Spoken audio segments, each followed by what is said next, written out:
ये दुनिया में वर्ल्ड में एक वाहिद ऐसा शौक है जिसमें आपको हॉबी है, जिसमें आपको अर्निंग भी होती है।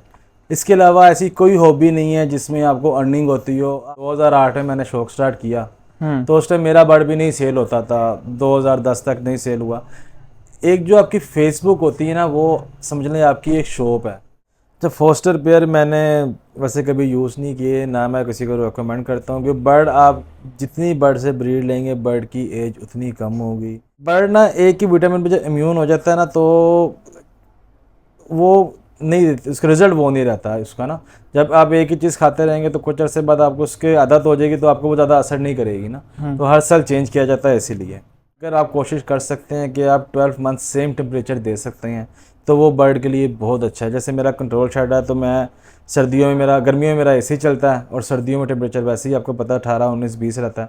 ह्यूमिडिटी इतनी मैटर नहीं करती ब्रीड के लिए, लेकिन हमारा कंसेप्ट है कि ह्यूमिडिटी ब्रीड करती है मैटर, उसमें नहीं करती। और बड़े से सिम्टम होते हैं जो ब्रीड के लिए करते हैं, डेड इन शेल ह्यूमिडिटी की वजह से नहीं होता।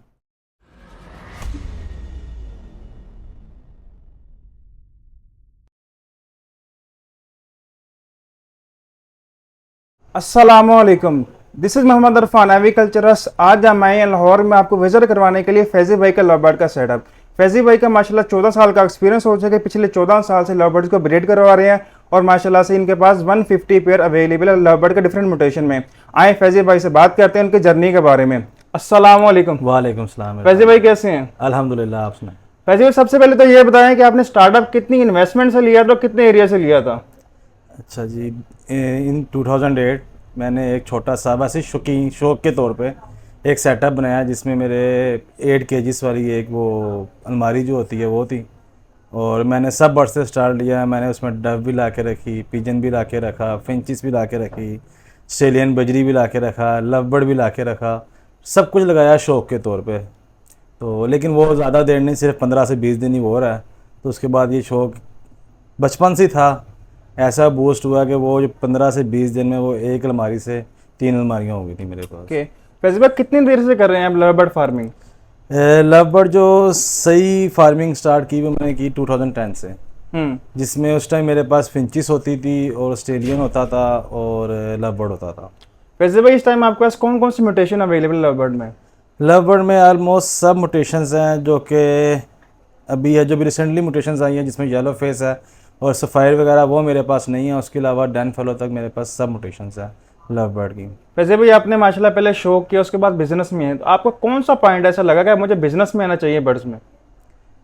देखें, आपके पास जब ब्रीड अच्छी होगी ना, तो आपने वो ब्रीड कहीं ना कहीं तो देनी है ना। अब ये तो नहीं है कि आप ब्रीड अपने पास रोकेंगे।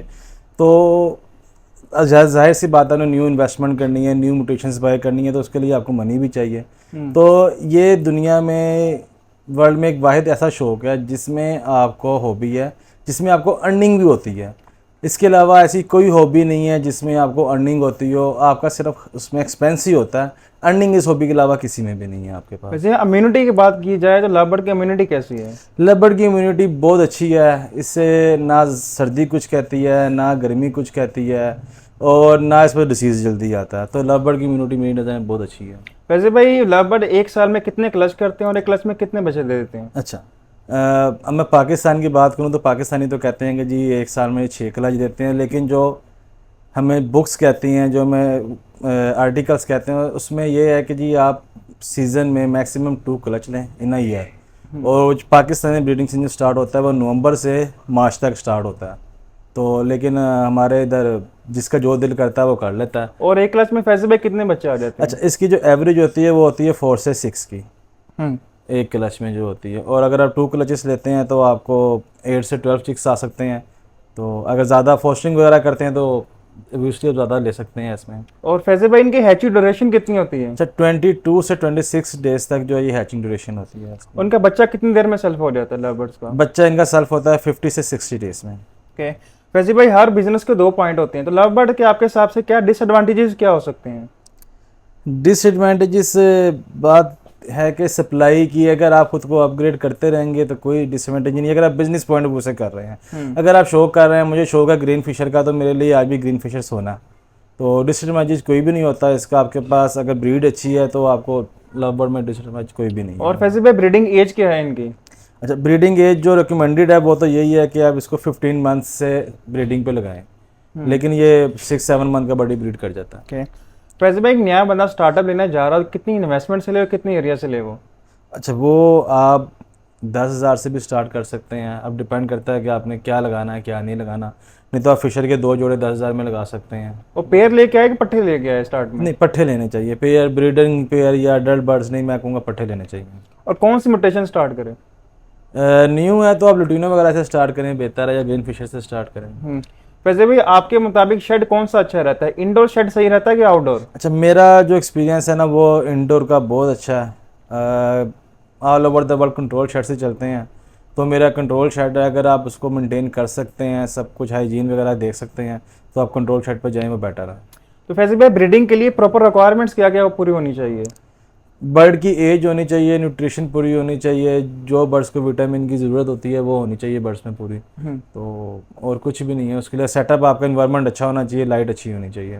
फैज़ी भाई आजकल न्यू फेंसर को सेल करने में बड़ा मसला आ रहा है, तो क्या लव बर्ड इजीली सेल हो जाते हैं? अच्छा, मैं अब आपको बताऊं, 2008 में मैंने शौक स्टार्ट किया, तो तो उस टाइम मेरा बर्ड भी नहीं सेल होता था। 2010 तक नहीं सेल हुआ। एक जो आपकी फेसबुक होती है ना, वो समझ लें आपकी एक शॉप है।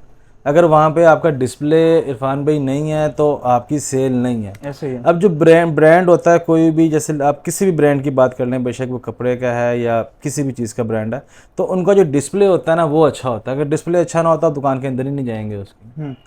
तो आपकी मार्केटिंग अच्छी होनी चाहिए उसके लिए। फैज़ी भाई एक बंदा परचेज करने जा रहा है बर्ड्स अपने ब्रीडिंग सेटअप के लिए, तो कौन कौन सा साइन दिखेगा ये बर्ड एक्यूरेट है मेरे सेटअप के लिए? अच्छा, अब इसके लिए नॉलेज होना ज़रूरी है आपके लिए। गूगल पे आपको सब कुछ मिल जाता है। हर बर्ड की अपनी मास्किंग होती है, अपनी मार्किंग होती है, तो उस हिसाब से आप बर्ड को बाय करें, देख के स्टांस देखें, साइज़ देखें बर्ड का, और अच्छे शेड से लें, रिप्यूटेबल शेड से लें कि आपको पता हो कि इसमें बर्ड में किसी किस्म का कोई वायरस या कोई कैरियर नहीं है किसी चीज़ का। फैज़ी भाई ब्रीडिंग सीजन कब स्टार्ट होता है और कब एंड होता है लव बर्ड्स का? अच्छा, स्टार्ट होता है नवंबर में, और नवंबर से लेकर मार्च तक आप इसकी ब्रीड ले सकते हैं। और फैज़ी भाई डाइट का दे रहे होते हैं बर्ड्स को आप? अच्छा, हर शेड की अपनी होती है। जैसे मेरा कंट्रोल शेड है तो मुझे विटामिन डी की बहुत ज़रूरत होती है। अगर विटामिन डी नहीं दूंगा तो मेरे बर्ड ब्रीड नहीं करेंगे, फर्टाइलिटी नहीं आएगी बर्डों में ना। कैल्शियम की ज़रूरत होती है, तो मैंने तो सब कुछ आर्टिफिशियल देना होता है। मैंने मिनरल्स भी देने होते हैं बर्ड को, और सब कुछ आर्टिफिशियल दे दिया जाता है, जाहिर सी बात है। फैज़ी भाई कौन सा इस्तेमाल करवा रहे हैं विटामिन मिनरल्स, कौन सी कंपनी के? डिफरेंट, हर साल चेंज करता हूँ, और इसमें कोई ख़ास नहीं होता। इस साल मैं यूज़ कर रहा हूँ हैवी फॉर्म का, तो उनका 11-in-1 है कोई अल्टीमेट, वो यूज़ कर रहा हूँ। फैज़ी भाई चेंज करने का पर्पज़ क्या होता है? बर्ड ना एक ही विटामिन पे जब इम्यून हो जाता है ना, तो वो नहीं देती, उसका रिजल्ट वो नहीं रहता है उसका ना। जब आप एक ही चीज़ खाते रहेंगे तो कुछ अर्से बाद आपको उसके आदत हो जाएगी, तो आपको वो ज़्यादा असर नहीं करेगी ना। तो हर साल चेंज किया जाता है इसीलिए। फैज़ी भाई बर्ड्स को टेम्परेचर कैसा देना चाहिए, इन्वायरमेंट कैसा देना चाहिए बर्ड्स को? अच्छा, इन्वायरमेंट जितना अच्छा देंगे, जितना साफ देंगे, अगर आप कोशिश कर सकते हैं कि आप 12 मंथ सेम टेम्परेचर दे सकते हैं, तो वो बर्ड के लिए बहुत अच्छा है। जैसे मेरा कंट्रोल शेड है, तो मैं सर्दियों में गर्मियों में मेरा एसी चलता है, और सर्दियों में टेम्परेचर वैसे ही आपको पता है 18, 19, 20 रहता है। तो सर्दी गर्मी का टेम्परेचर मेरी फ्लक्चुएशन इतनी नहीं होती है और इसमें। एक्यूरेट टेम्परेचर ह्यूमिडिटी कितनी शेड में होनी चाहिए? अच्छा, ह्यूमिडिटी इतनी मैटर नहीं करती ब्रीड के लिए, लेकिन हमारा कंसेप्ट है कि ह्यूमिडिटी ब्रीड करती है मैटर, उसमें नहीं करती। और बड़े से सिम्टम होते हैं जो ब्रीड के लिए करते हैं, डेड इन शेल ह्यूमिडिटी की वजह से नहीं होता। उसके और बड़े होते हैं, बैक्टीरियल होता है इन्फेक्शन, और हाइजीन का मसला होता है, बॉक्स गंदे होते हैं, फीमेल इंक्यूबेशन सही नहीं कर रही होती, वो होता है। 10% होता होगा ह्यूमिडिटी का। तो मेरा ख्याल है 30 से लेकर 70 तक ह्यूमिडिटी आपकी शेड में होनी चाहिए। सही। तो फैज़ी भाई नेस्टिंग मटेरियल का इस्तेमाल दे रहे होते हैं बर्ड्स को आप? मैं मुंज जो होती है वो देता हूँ नेस्टिंग मटेरियल। और आप मुंज को डिसइंफेक्ट करते हैं कि ऐसे ही जी इस्तेमाल बिल्कुल, करवाते हैं? उससे पहले मैं इसको वॉश करता हूँ। अभी भी अगर मैं फार्म पे करवाता हूँ मैंने वो लेके बाहर रखी हुई है मेरी। वो बारिश होती है, अभी बारिश नहीं पड़ी है। जब मैंने इसको बर्ड्स को डालना है, तो उससे पहले एक टब में मैंने पानी डालना है, उसमें विरकॉन एस डालना है, उसमें मैंने सैकवन डालना है, और एवियन इनसे लिक्विडेटर डालना है। तो उसमें मैंने उसको डिप करके उसको मैंने बाहर निकाल के ड्राई करके बर्ड्स को दे देना है। फैज़ी भाई इनफर्टिलिटी की रीज़न क्या होती है? मेन रीज़न जो होती है वो होती है एज, इनफर्टिलिटी की। या अगर किसी बर्ड को स्टिक क्रॉस की हैबिट है तो वो भी एक इनफर्टिलिटी की मेन वजह होती है। और अगर आपकी एज भी पूरी है, बर्ड स्टिक भी क्रॉस नहीं कर रहा और तब भी उसकी इनफर्टिलिटी नहीं है, तो आप विटामिन B12 वो यूज़ करवाएं, बर्ड को इनफर्टिलिटी के लिए बहुत बेहतर है।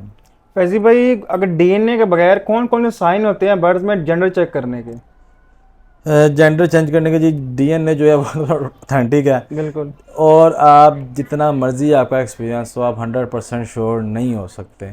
एक जो जोड़ होते हैं, फेस होता है, आई की पोजीशन होती है, नोज़ की पोजीशन होती है, उसे जज तो कर लेते हैं, लेकिन DNA जो है वो मस्ट है, वो सबसे फैजी भाई, बेहतर है। कौन कौन सी मेन बीमारी हैं जो कि लव बर्ड्स में आती हैं? अच्छा, लव बर्ड में जो सबसे मेन जो है वो है माइट्स का इशू बहुत ज़्यादा है। माइट्स के बाद लव बर्ड की जो आई की बीमारी होती है वो बहुत ज़्यादा है।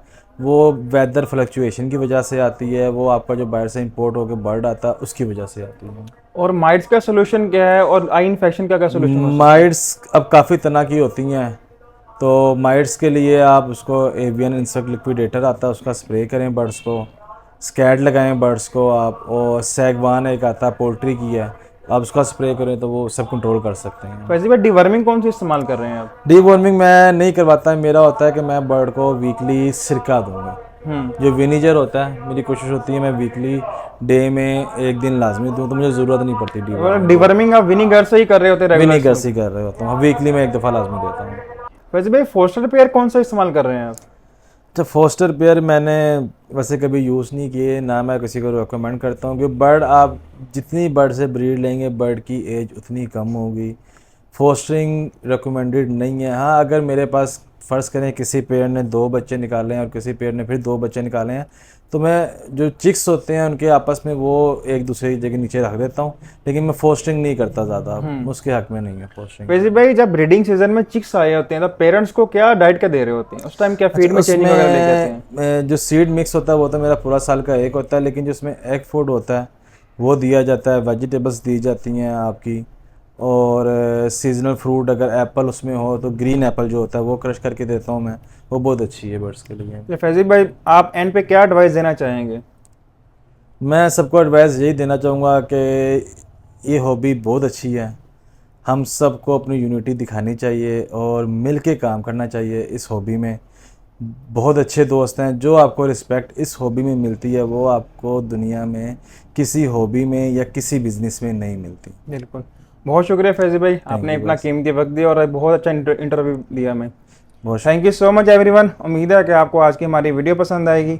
इंशाल्लाह इसका पार्ट 2 आएगा, उसमें हम आपको फैजी भाई कंप्लीट सेटअप विजिट करवाएंगे, इनका कंप्लीट म्यूटेशन चेक करवाएंगे। Thank you so much. अल्लाह हाफिज़।